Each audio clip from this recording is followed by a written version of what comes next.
m'appelle Quentin Riller. Justement, je suis en thèse de sciences dans le laboratoire de Frédéric Pied-Lecat, la direction du secteur quartier. Et je suis interne en médecine interne et en immunologie clinique à Paris.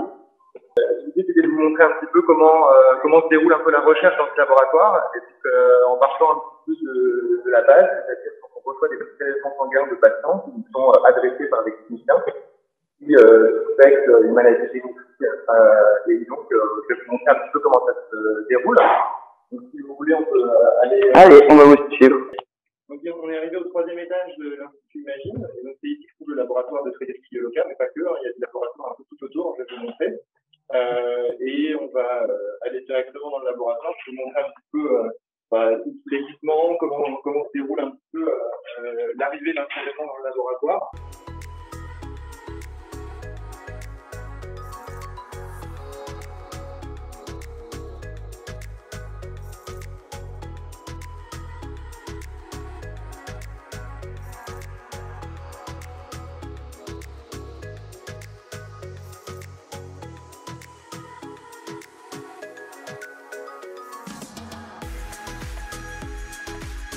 Le travail de recherche est long à partir du moment où on a identifié un gène qui porte un variant, une mutation, et le moment où on va dire que c'est cette mutation qui cause la maladie, ça peut prendre plusieurs années. Et parfois, donc souvent, un travail de thèse, par exemple, ça dure 3 ans. Et donc, entre le moment où on arrive et le moment où on part de thèse, si tout est bien passé, on a identifié éventuellement un variant qui cause une maladie en particulier. Et ça prend effectivement plusieurs années.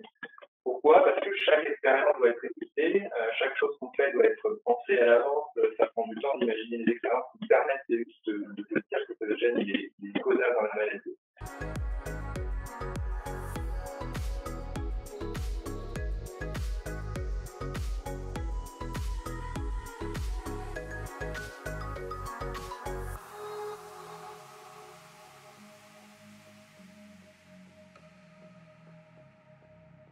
En fait, c'est depuis à peu près 2015, il y a des progrès technologiques qui nous permettent maintenant d'aller regarder l'expression des gènes cellule par cellule.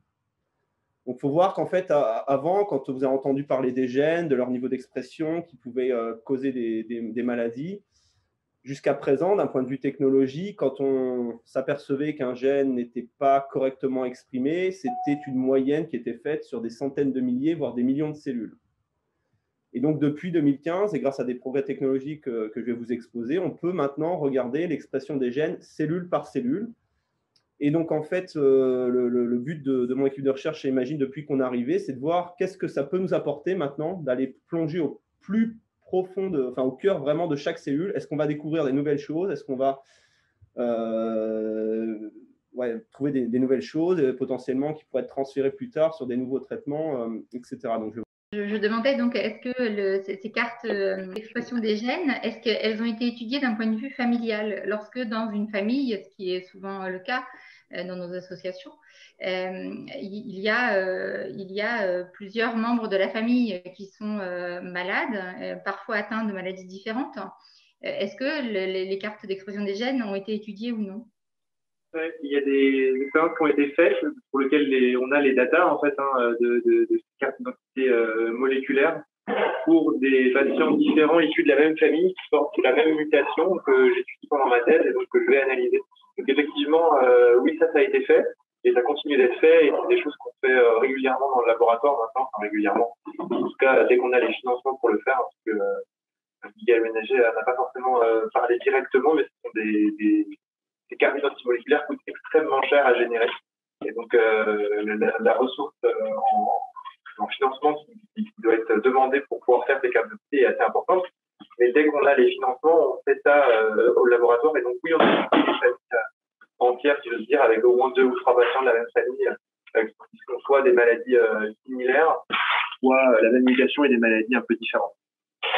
C'est d'autant plus relevant que dans des où il y a une mutation connue dans certaines familles, on a quand même des gens, même en ayant la mutation, ne sont pas malades ou très peu malades, d'autres qui sont très malades.